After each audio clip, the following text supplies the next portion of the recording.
Can you see? As we can see, it says Team 3 presentation, Livia, Antonella. Yes. Okay, whenever you're ready.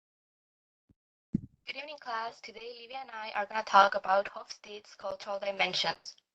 There are 6 main cultural dimensions. Can you put the next slide? These are uncertainty avoidance, individualism, power distance, masculinity versus femininity, short-term versus long-term cultures, and indulgence versus restraint.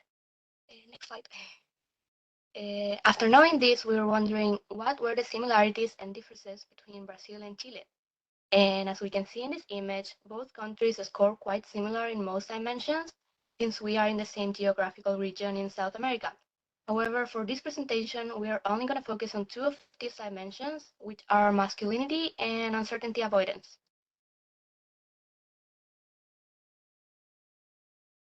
Okay.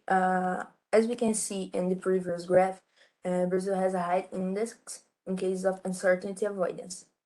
And here we bring you a case when we can see uncertainty avoidance here in Brazil.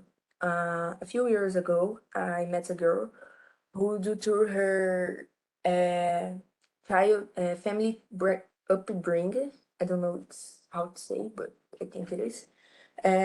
She developed many of always been in control. And because of that, she has some rules on how your life should be, and she will always afraid of the uncertain future, and she's a little obsessed with this. And because of this, she does not allow to have fun if it is not programmed, if it is not in her plans. And when I asked her why she's that way, why this obsession, she told me it is because the way she was raised, of course, and the where she lived. And she lived in a tiny town that I couldn't remember the name. I tried, but I didn't. And it's almost a village. And she said the people in their village, in their town, is very like her in this case, because their culture are that way. They are always obsessed with the future, how they have to be in 10, 20 years. And this is the only way she know. She was raised that way, so she only knows it.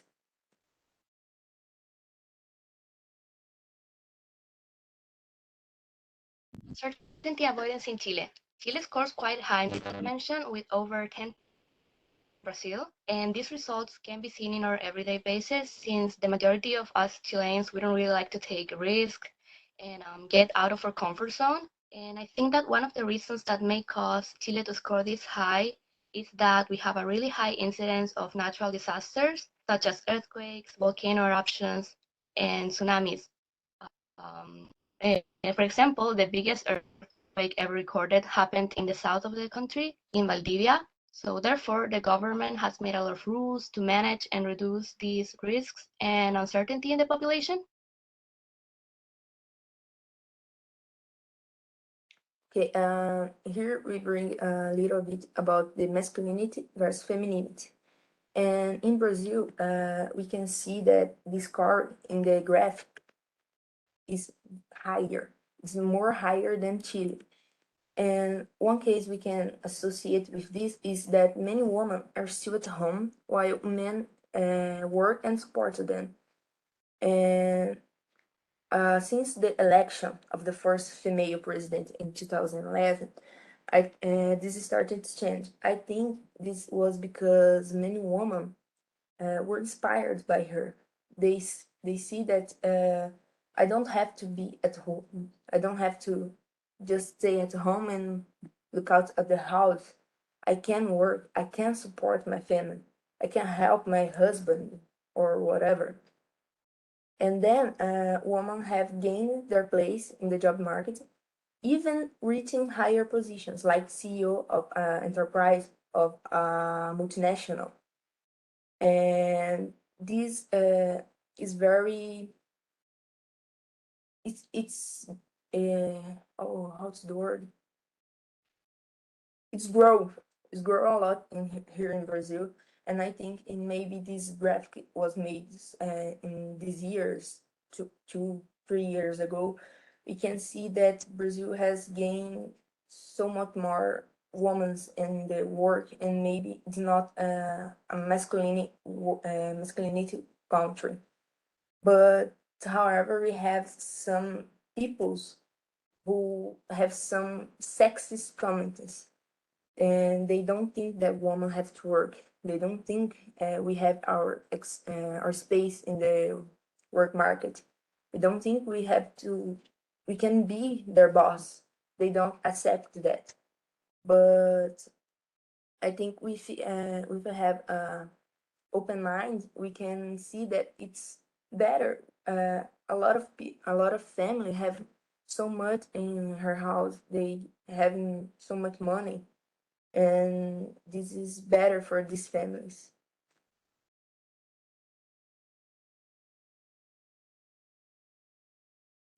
Masculinity versus femininity in Chile.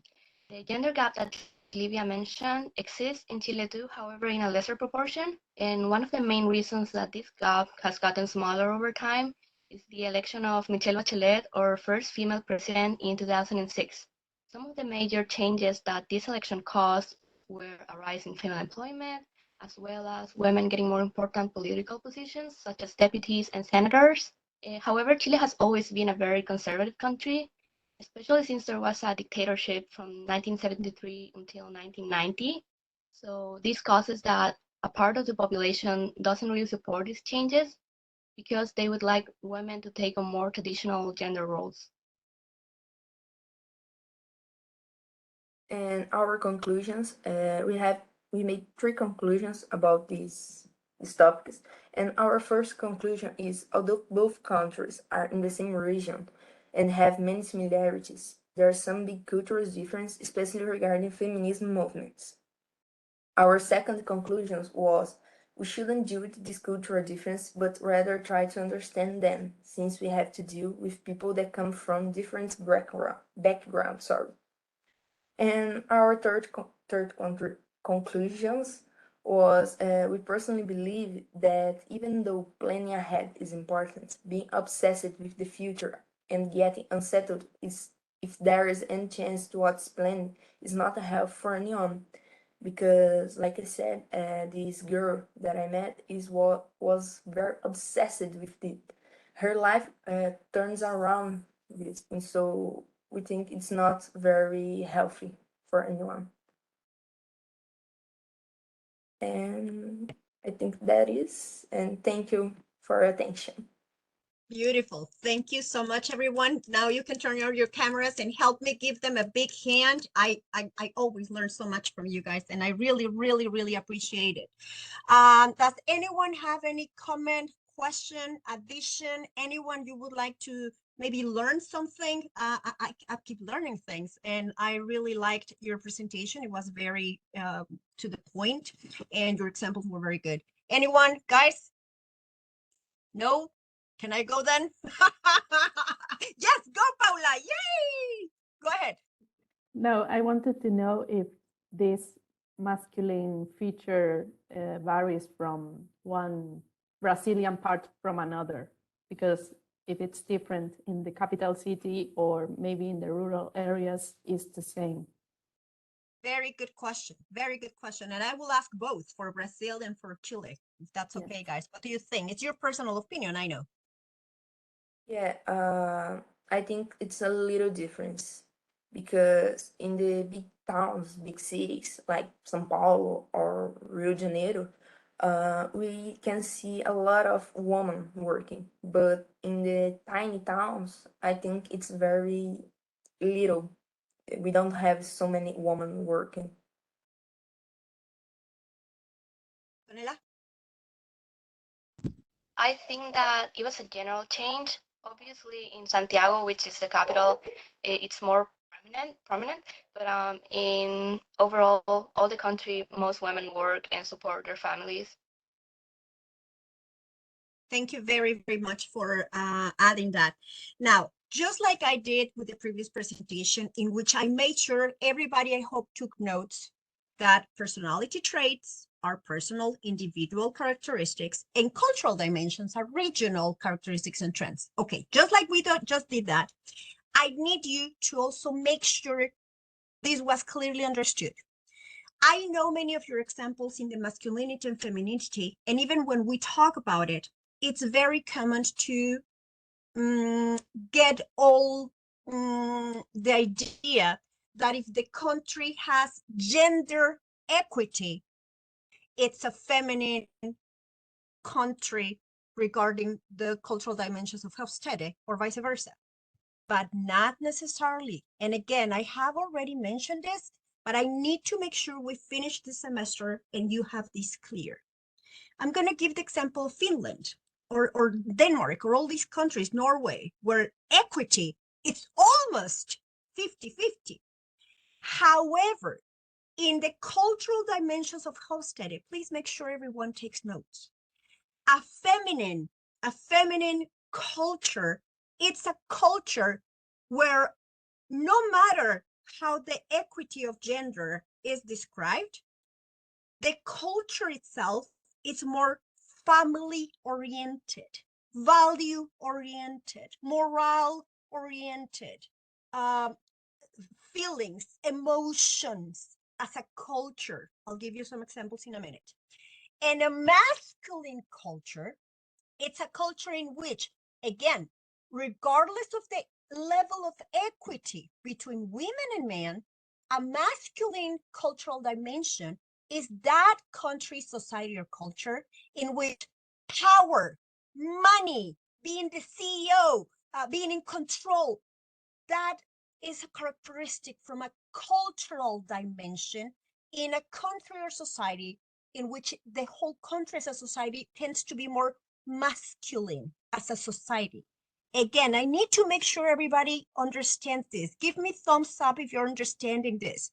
It's not necessarily about gender equity. And again, I must insist, we can have, let me give you an example. We can have Finland. Again, and write this down, these examples, Finland, Norway, Denmark, in which, again, these are the countries in which gender equity is almost 50-50. However, there could be a situation in which, even if they're 50-50, if the society, as a society, pays more attention to family, traditions, emotions, quality of life, that will describe a feminine culture from Hofstede's perception. And again, this could be Denmark, Finland, Norway, in which the equity is the same. And still, if power, being CEO, money, materialistic things, that will describe a masculine society. It doesn't matter if there's equity or not. Are we, is this clear, guys? I'm not saying your presentation, no, it's perfect. Because actually, let me tell you, most countries, for example, like in Mexico, we cannot generalize. Because I'm so glad, Paula, you asked that question. Mexico City, the city, tends to be a masculine-oriented society in which you get there to win. You want to make money. You want to buy your nice penthouse apartment. You want to have the CEO level. You want to be el director de la empresa. That is the mentality of competing, of, and I'm not saying it's bad or it's wrong. It's just characterized from Hofstede's point of view as a masculine society in which power, control, winning, you know what I'm saying? And villages, little towns usually tend to be more feminine oriented, in which is still family, emotions. Again, even if women do not have the same equity, it's about describing a society in general. So I need to make sure I make that correction. I'm not saying what you said is wrong or anything. No, it's beautiful and it's wonderful. But then again, let's not mix or get confused. Gender equity is one thing, and masculinity and femininity from Hofstede's cultural dimension perspective, it's another thing. Again, equity, gender equity, I understand. but it's not necessarily one or the other. They can be mixed. You can have same equity with a masculine society, same equity with a feminist society in which emotions are more important, whereas the masculine, which is more the power, the money, it doesn't matter on the gender. Is this understood, guys? And again, I'm so glad you see, even in the last week, we're learning. Yay. Okay, very good. I loved your examples. Wonderful, beautiful. You have a 10 extra stars. Help me give them a hand. And where